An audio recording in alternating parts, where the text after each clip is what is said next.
Hello, my name is Cody Havard with the University of Memphis and SportRivalry.com. I want to talk to you today about something really important to me, and that's fan behavior and fan deviance. I research rivalry, so a lot of times I'm looking at how people perceive and behave toward their rival teams or fans and supporters of those rival teams. And seeing some of the um, recent stories about fan aggression in sport and some of the stories that go back years, such as Brian Stowe, the individual who was beaten and paralyzed following a game between the LA Dodgers and San Francisco Giants. And seeing issues like that, and then more recently, some issues in the NFL where two fans got into a fight following a game, and one fan shot and killed another fan. Um, it really got me looking at this issue of fan deviance, and there's some data that we have that I would like to talk about, and I would like to bring to people's attention.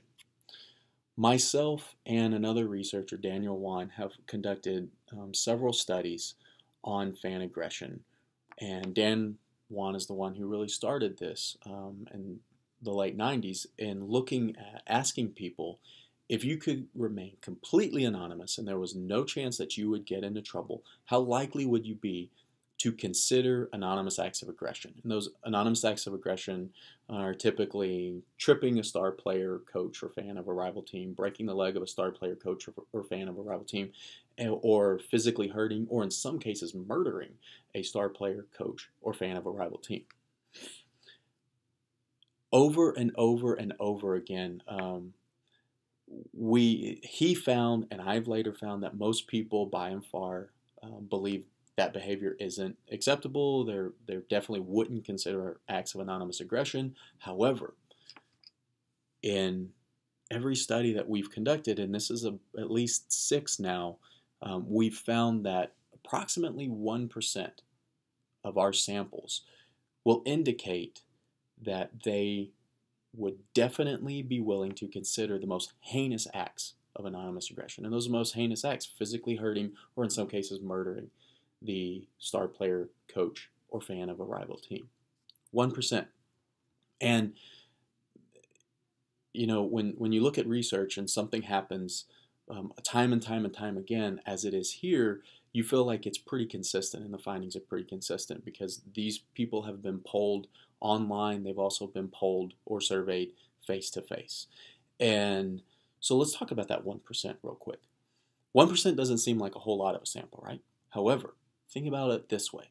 If there were a crowd of 100 people, that would be one person within that group would have indicated they would definitely be willing to commit these most, or consider committing these most heinous acts of aggression. However, when you look at a crowd of 1,000, which could be the size of some high school athletic facilities, that's 10 people. When you look at 10,000 people, which is the size of some arenas or smaller football stadiums at the college level, that's 100 people. When you look at 100,000 people, which are the size of some of our largest college football stadiums in the United States, that's 1,000 people who would have indicated they definitely would be willing to consider the most heinous acts of aggression toward rival participants. That's very alarming when you look at it that way. There's another very important aspect of this from an organization's perspective.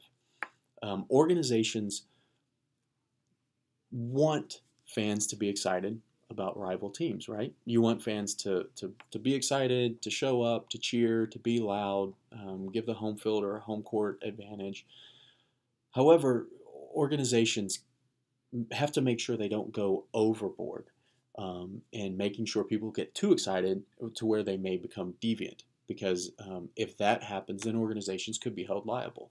A common skit in the National Basketball Association, to use an example, would be a worker for the home organization dresses up and wears a shirt of the visiting team or the rival team, and they act obnoxious in the crowd. The home team's mascot comes out.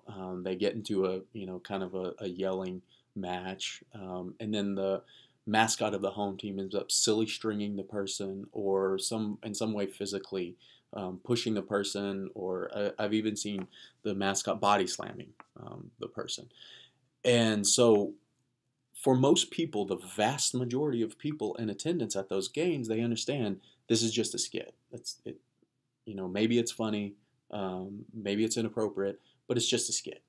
But there are select people, and you don't know who they are as an organization, that could see that, and maybe they're in this 1% who said they would definitely be willing to consider committing the most heinous acts of aggression toward a rival participant.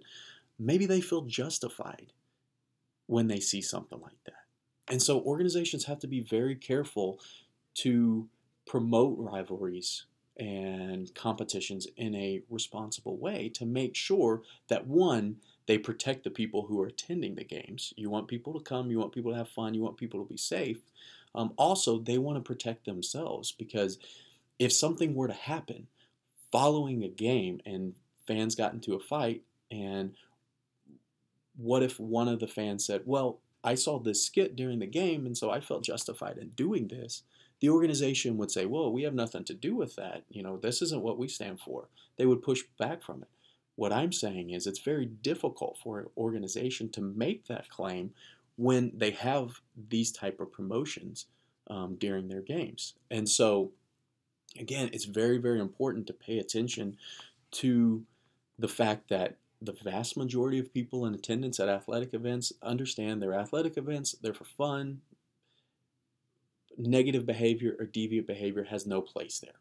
However, there are those individuals that maybe don't understand this, or otherwise would be willing to consider those heinous acts of aggression toward rival participants. And so we have to be very careful with that. So with that, I'll thank you for your time. Again, I'm Cody Havard with the University of Memphis and SportRivalry.com. Thank you very much.